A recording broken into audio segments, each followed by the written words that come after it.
Hafa Day, and welcome to Coffee with the Candidates. This series was created to educate and inform Guam's voting population on the positions candidates running for office take on some of the island's most controversial topics. In this episode, interviews with Republican senatorial hopeful Jose San Agustin and Democratic senatorial hopeful William Parkinson. Stay tuned for these interviews after this quick break.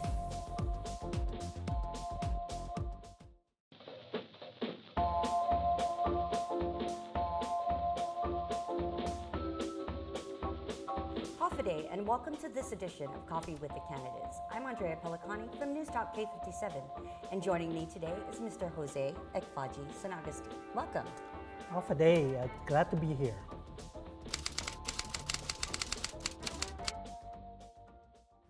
You know, this can be a really daunting experience for a candidate and a new candidate such as yourself running under the Republican ticket. So we'll start with maybe something light.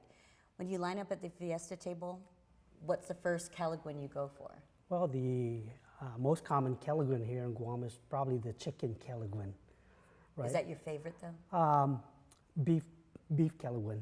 My favorite's the shrimp. Shrimp? Oh, yeah. Wow. I'm the shrimp Caliguan gal. Yeah. Let's move on to some interesting topics. You're a new candidate. Is this your first go round? No, Andrea, it's my second time. I ran in 2016. 2016. Yes. So this would be a good time to get to know your platform and your thoughts and ideas.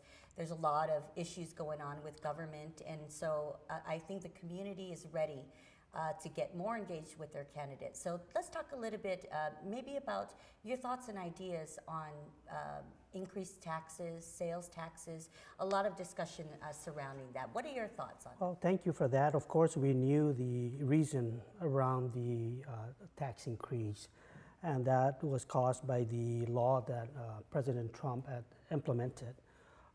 We know that many of our citizens, our people, are already suffering and just working really hard to make ends meet.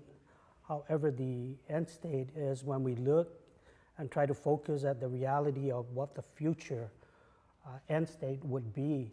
There are times where we actually do need to sacrifice now to make the right decision so that we prevent any future events such as what we have just experienced a couple of months ago, where possible layoffs due to unprepared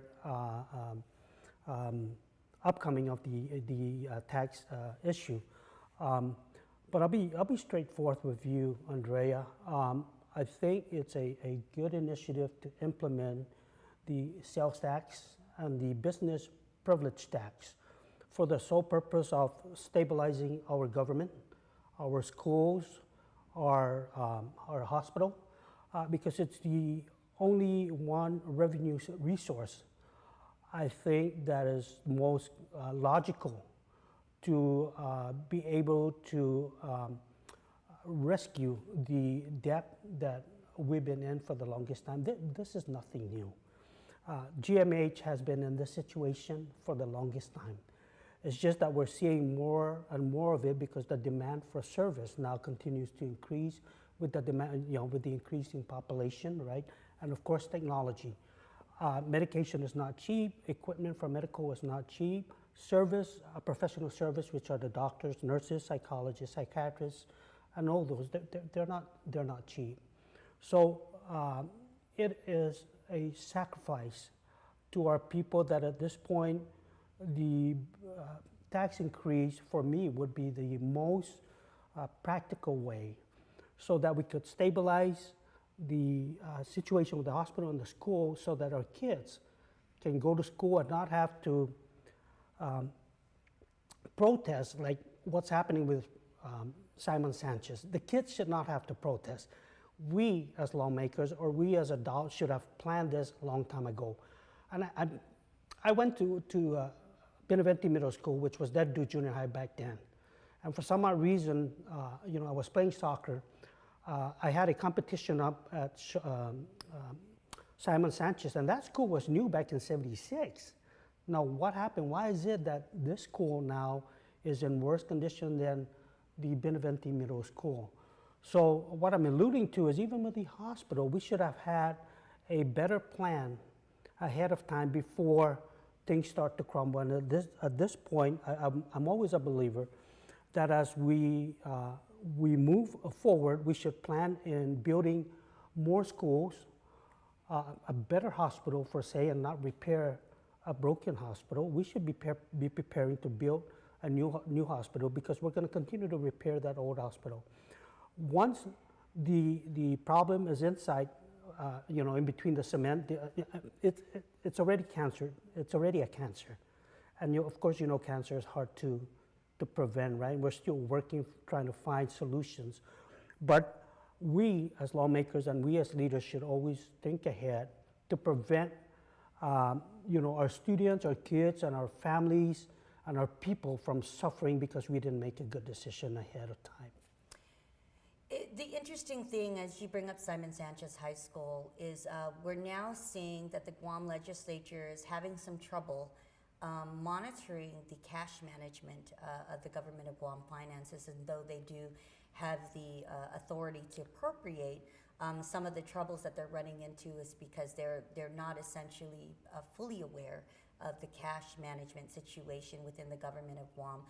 What do you think you could do to improve that relationship with the executive branch to be able to manage our finances? Well, I thank you for that. And like I said, I want to think ahead, years ahead before this kind of emergency comes about. At this point, I really think that between the legislature and the front office, we need to continue to work together. And, I was listening to the talk show today, and the millions of dollars that was actually appropriated for the rebuild or for the build of Simon Sanchez is no longer there. I need to get better and find out where did it go, right? Because it's telling me then that if the money just disappeared overnight, all these plannings that we've been doing for the longest time and to approve that, okay, we're ready to build Simon Sanchez, all of a sudden the funding is gone. I want to know where did it go, okay? And it concerns me because as a person that is local, it hurts me. And again, like I said, for the kids to go out there and have to protest, they should be in the classroom learning.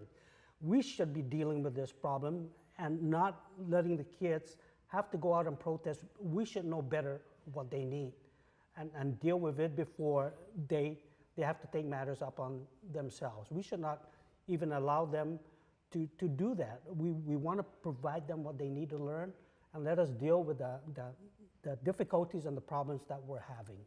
It's a good learning thing for the kids, right? No doubt about it. But gosh, we should afford them the best schools, the best learning conditions, and not say, hey, if you want a new school, go out there and let your leaders know. Shame on me. I hope that doesn't happen to me because I want to make sure it's prevented and taken care of before it even happens. Hope that makes sense. It absolutely does. I thank you for that.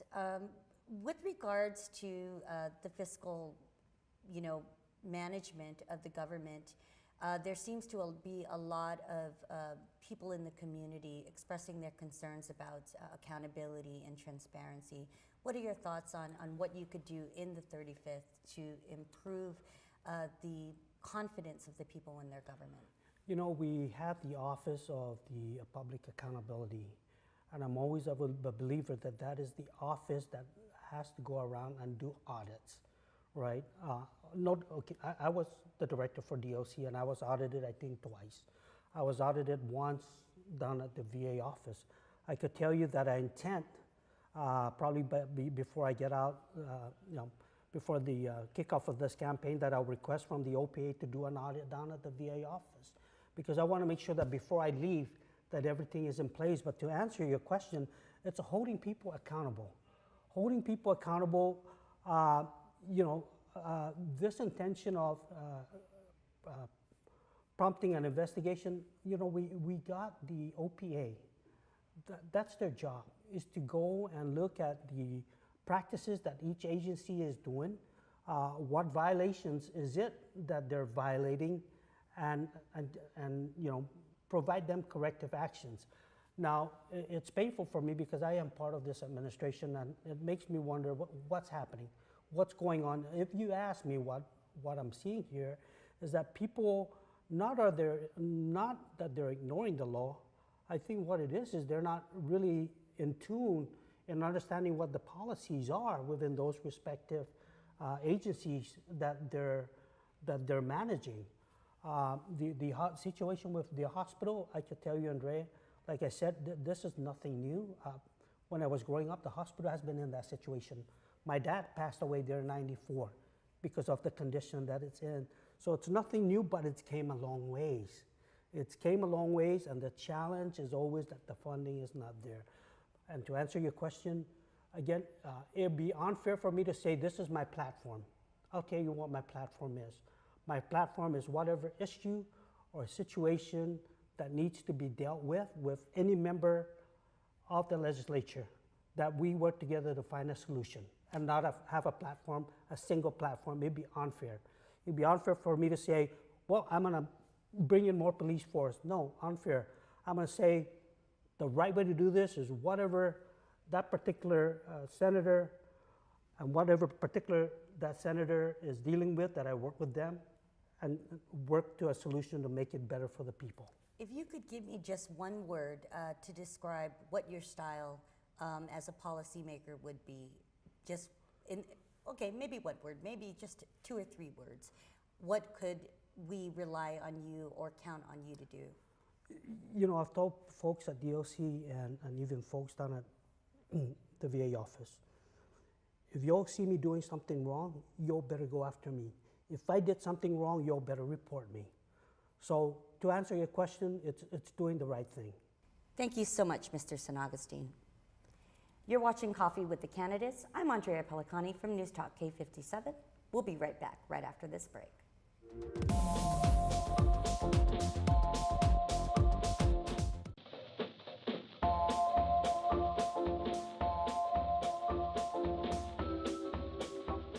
Welcome back to Coffee with the Candidates. Joining me now is Will Parkinson, Democrat, running for a seat in the 35th Guam Legislature. Hafa and welcome. Thank you. Thank you for having me on with Coffee with the Candidates. I appreciate the opportunity. You have an interesting story. You came back to Guam after being off island for some time to run your family's pawn shop. Yes. Tell us a little bit about that decision to come home. Well, honestly, it really wasn't much of a choice. My family needed me, so it was time to come home. Answer the call to duty. Answered the call to duty. No ifs, ands, buts about it. You recently testified at a public hearing as a citizen, as a concerned citizen, to repeal the sales tax. So you're opposed to an increase in taxes. Can you elaborate for us a little bit on why? Well, to be more specific to that, it's not that I'm opposed to raising taxes per se. I'm just very judicious about who we raise the taxes on. Specifically, I feel that the working class on Guam has been overburdened by government errors. And every time we make a mistake, we want to put the rate increases on the backs of the taxpayer. And I want to be a force to be against that. I'm not against taxation if it's done the right way, but to constantly tax the poor and working class is just a lazy answer. You, again, going back to your experience as a small business owner, running a family business, what are your thoughts or concerns, and what could you do to help improve the economy for the working class citizen on Guam? Specifically for the working class citizens on Guam, I'm a strong proponent for an increase in the minimum wage. Very strong. I am a strong progressive candidate, and I believe that we should have at the very least a $15 minimum wage that tracks with inflation. The cost of living is never going to go down. Like, fuel prices are rising, cost of goods are rising everywhere, and that's not going to change. Those have nothing to do with Guam. Those cost of increases have nothing to do with Guam. So we need to give the people of Guam an opportunity to weather these increases by just paying them more. You know, we are real quick to give politicians and government employees pay raises, but I say we give the people of Guam a pay raise. Well, what could you do on the policy level to also encourage maybe small business owners, or as a small business owner yourself, to encourage them to open, to expand the economy and increase the cost of living here? Decrease the cost of living. Well, to get them to open up small businesses, I believe we need to give them a market to open up to. And my big plan for bringing Guam to further prosperity is I want a full adult use recreational marijuana program up and running as soon as possible, so that Guam and its citizens could be at the forefront of opening up a new market in Asia that would attract tourists from all over the world. You've been very open about your position on cannabis, as I have been. What do you see as some of the barriers to implement a cannabis policy reform on Guam? Cannabis reform, the big obstacle we have, honestly, is psychological. We need to have a messaging and education campaign, because once you look at all the facts and all the research that's done into it, you'll see that this is really a no-brainer. There is gold in the streets for any island or country that wants to legalize marijuana, and it would be foolhardy for us to not realize that this is there for the taking, and we need to take advantage of this once-in-a-generation opportunity. If you were elected to the 35th Guam legislature, what would be the first policy that you would want to introduce? That would be the first policy, and it wouldn't be just that. The twofold thing I would like to do is other countries have done a departure tax to help cover the costs of tourism and get some revenue from them. I want to open up a marijuana tourism industry, and at the same time implement a departure tax so that we can leverage the amount of tourists we have every year to help pay for some of our budget shortfalls, while at the same time offering something new and unique to the tourism, so that way they don't feel like they're being taken advantage of. There's a lot of concern in the community about the responsiveness of their government to the people. What do you see in your observations, and what could you do to improve that? In my observation, the problem with the responsiveness of elected official is our at-large election system. It's very problematic because no politician is ever held to their record, because as long as they get within the top 15, no matter how much they hemorrhage votes from bad policy decisions, they could still get in if they have enough to get that top 15. The only way to make politicians more accountable to the people is that every politician, every election, needs to run on their seat. Like, it's not an at-large election. It needs to be, hey, I am challenging this candidate for his seat, and that way, that candidate now has to defend his policy positions versus an incumbent that's coming specifically after them. And that is the only way. I don't think I can do that by myself. I don't think anybody can. That's going to take some wide-scale reform to do that. You are very vocal about your positions and very clear and concise in what you want to do. And it's you expressed yourself earlier as being a progressive candidate. We have some social ills, I think, on the island that need to be addressed. What would you contribute to help drug interdiction on Guam? Drug interdiction on Guam.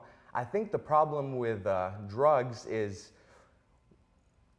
enforcement is cracking down a lot of times on the victims of drugs, the people that are using them. We need to reframe how we think of the people who abuse drugs and see them not as criminals, but as people who have been poisoned that we need to help. The real criminals, the ones that we really need to crack down on, are the people that are supplying them to them. So I am thinking that we need to treat drugs on Guam at the user level as a public health crisis and help these people get clean, but on the other end of it, we have no mercy on the people that sell the drugs. We take a hardline stance against them and make an example out of them, but it does us no good to make an example out of the victims.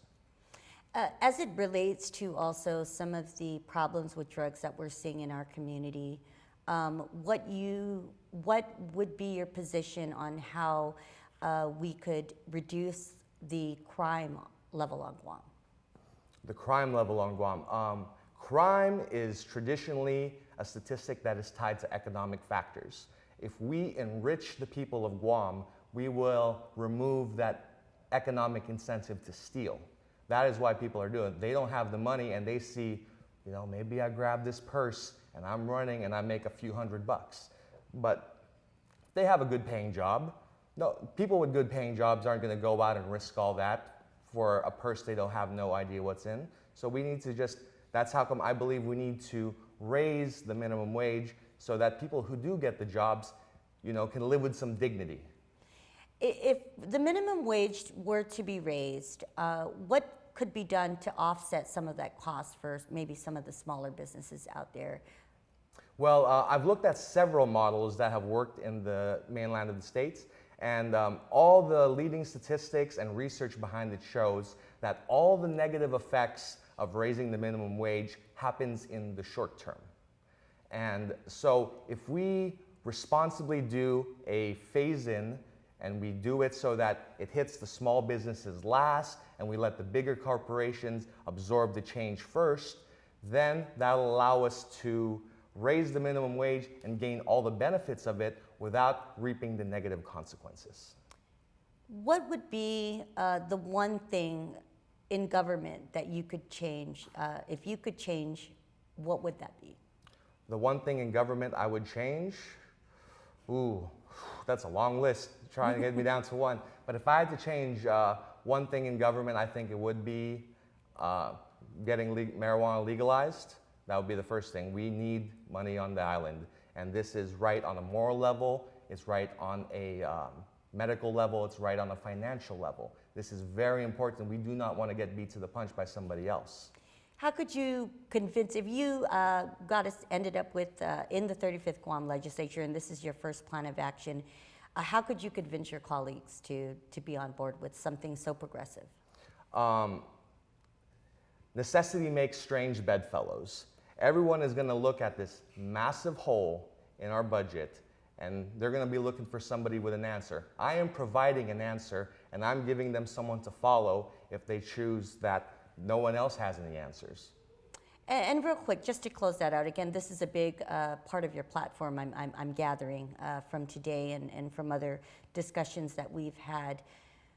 On the federal level, we see things changing as far as cannabis policy reform. How could you ensure that Guam is protected with that policy reform? With the policy reform, I think Guam needs to strike the iron first and write down the way we want it to be first. And when those things get challenged in court, they're being challenged on our terms, rather than it being challenged on someone else's terms and we are twisting in the winds of fate. Let us control our destiny and strike the first blow, so that way when we're talking about marijuana legislation and how it affects the people of Guam, we are doing it on our terms. I want to thank you so much, Will Parkinson, running for a seat in the 35th Guam legislature, Democrat with some very progressive ideas. Thank you so much, Will, for spending some time with us today. And thank you for joining us for this episode of Coffee with the Candidates. Join us next time for more interviews with all the candidates that are asking for your vote. See you later.